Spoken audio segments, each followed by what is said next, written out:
Halo, assalamualaikum warahmatullahi wabarakatuh. Selamat sore ya buat teman-teman semuanya, khususnya yang selalu menantikan video-video terbaru atau updatean terbaru dari channel Solusi.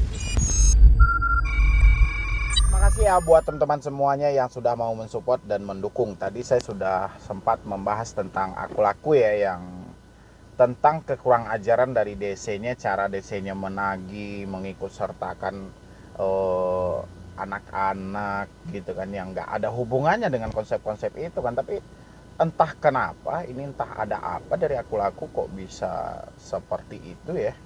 Memang dari dulu saya selalu yang saya bahas itu tentang debt collector aku lakunya gitu loh ya. Kalau dari sistem multigunanya ataupun apanya mungkin ya cukup cukup bagus lah ya. Tapi dari segi penagihan debt collectornya selama ini itu yang sangat saya sesalkan gitu ya. Dan hari ini ada lagi 3 APK pinjol legal ya, dipinjam oleh si debetur ya. Dari si debetur ini sampai totalnya mencapai puluhan juta gitu, 3 pinjol legal ini cukup luar biasa banget ya. Luar biasa banget gitu loh. Dan saya mau bahas buat teman-teman semuanya biar saya ingatin Anda ya, untuk kedepannya supaya lebih hati-hati lagi, lebih sadar lagi dalam berhutang. Tapi sebelumnya jadi saya ingatin, bagi yang mau bergabung dengan channel ini silahkan klik tombol bergabung. Yang mungkin Anda mempunyai pertanyaan khusus supaya bisa saya jawab dalam live chat, live streaming nanti saya akan adakan untuk supaya Anda lebih leluasa konsultasi terhadap saya, dan saya bisa lebih rinci membahas permasalahan Anda satu persatu. Tombol bergabungnya ada di bawah. Oke. Dan hari ini saya mau bacain ya. Kita bacain dulu biar saya paham ini gimana. Assalamualaikum Bang, perkenalkan saya dari Bandung. Saya ingin bertanya dan meminta solusi dari Abang. Saya terjebak di 3 APK. Oke, berarti dia ingin solusi dan dia terjebak di 3 pinjol legal ya. Aku laku sebesar 10 juta. Luar biasa ya nominalnya ya. 10 juta dia dapat. Kredivo 7 juta. So pinjam 8 juta. Totalnya 25 juta ini. Total 25 juta ini saya nggak tahu ya apakah sudah sekalian dengan bunga atau belum ya. Kita nggak tahu, yang jelas di sini sudah ditotalkan mencapai 25 juta di 3 pinjol legal ya. Cukup luar biasa ya. Berarti dia sudah berapa kali minjam itu sehingga dapat limit sebanyak itu. Contoh dari aku laku aja dapat 10 juta. Kredivo 7 juta, sepinjam 8 juta. Berarti dia sudah berapa kali mengajukan baru dapat limit sebesar itu. Dah, kalau memang dia pertama mengajukan dapat limit seperti itu, luar biasa banget gitu ya. Saya terjerat di pinjol karena usaha lagi. Bermula dari awal pandemi sampai saat ini uang pinjol saya pakai untuk biaya sehari-hari, kebutuhan keluarga saya. Saya tidak terus terang ke suami karena saya tidak ingin suami cemas soal keuangan, dimana kalau suami saya stres akibat keuangan, dia tidak bisa fokus kerja. Salah tidak kalau saya beresin satu-satu, misalnya saya lunasin dulu aku laku, barulah kredivo, terakhir es pinjam. Karena jujur kalau saya beresin sekaligus saya tidak mampu. Saya berniat bayar, tidak lari karena saya tahu hutang harus tetap dibayar. Terima kasih banyak Bang.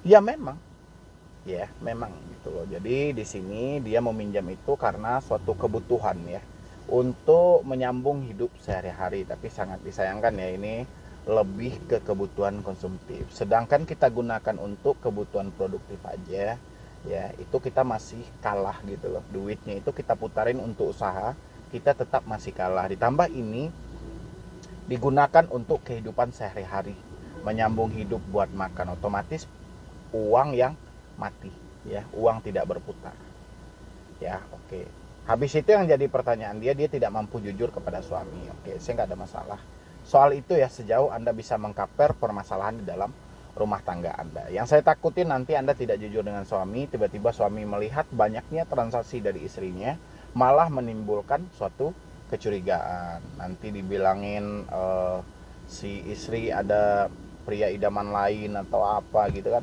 Jadi kan menjadi suatu fitnah-fitnah yang timbul dalam hal itu gitu loh ya. Tapi kalau sejauh Anda bisa mengkaper tentang hal itu ya nggak ada masalah ya.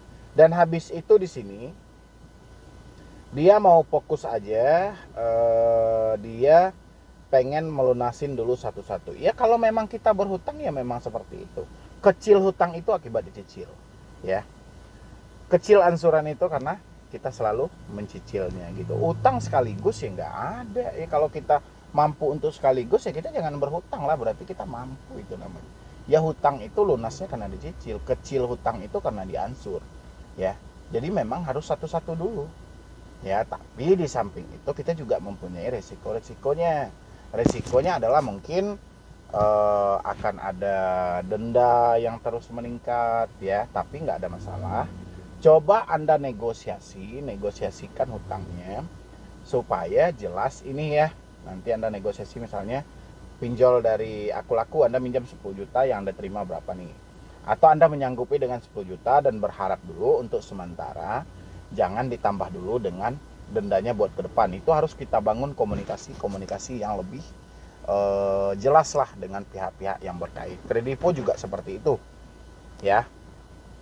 Dan di sini dia berniat dan dia tidak lari dari hutang, ya memang. Ya oke. Jadi kalau untuk hutang itu memang diansur, hutang itu diansur, kecilnya hutang itu ya memang dicicil gitu, tidak bisa sekaligus. Cuman bangun komunikasi dengan jelas dan hati-hati karena banyaknya modus penipuan demi modus penipuan. Saya cuma nyaranin itu aja, dan hati-hati. Dan untuk kedepannya buat teman-teman semuanya, ini bisa keganti pelajaran buat kita semuanya. Jangan asal minjam, apalagi pinjaman itu untuk kebutuhan konsumtif atau kebutuhan pokok. Ya memang di tengah ekonomi yang seperti ini kita membutuhkan semuanya talangan dana, pertolongan untuk menyambung hidup kita, tapi tolong dipikirkan lebih matang lagi, dipikirkan lebih maksimal lagi. Apalagi kini kita bermain dengan pinjaman online. Pinjaman online kita sama tahu lah ya, mulai dari denda, mulai dari bunga, mulai dari cara penagihan, itu yang akan kita hadapi ketika kita sudah masuk di dalam dunia itu. Jadi sebelum masuk coba dipahami dulu hal-hal ini, dampak-dampak apa aja nih yang akan kita terima nantinya kalau misalnya kita tidak mampu bayar, kita telat bayar. Kita harus paham dulu nih dari sini.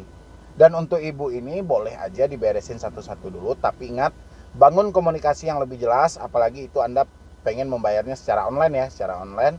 Anda harus bangun komunikasi lebih jelas supaya tidak ada modus-modus penipuan buat kedepannya. Kalau saya sih nyarannya cuma itu aja. Ya, dan saya berharap kedepannya jangan ada lagi yang minjam-minjam di pinjol, apalagi hanya sebatas untuk kebutuhan konsumtif, karena ini ngeri banget. Itu sama aja Anda membangun jebakan buat Anda sendiri. Ya, jadi sekian dulu dari saya, Medi Broni. Wassalam.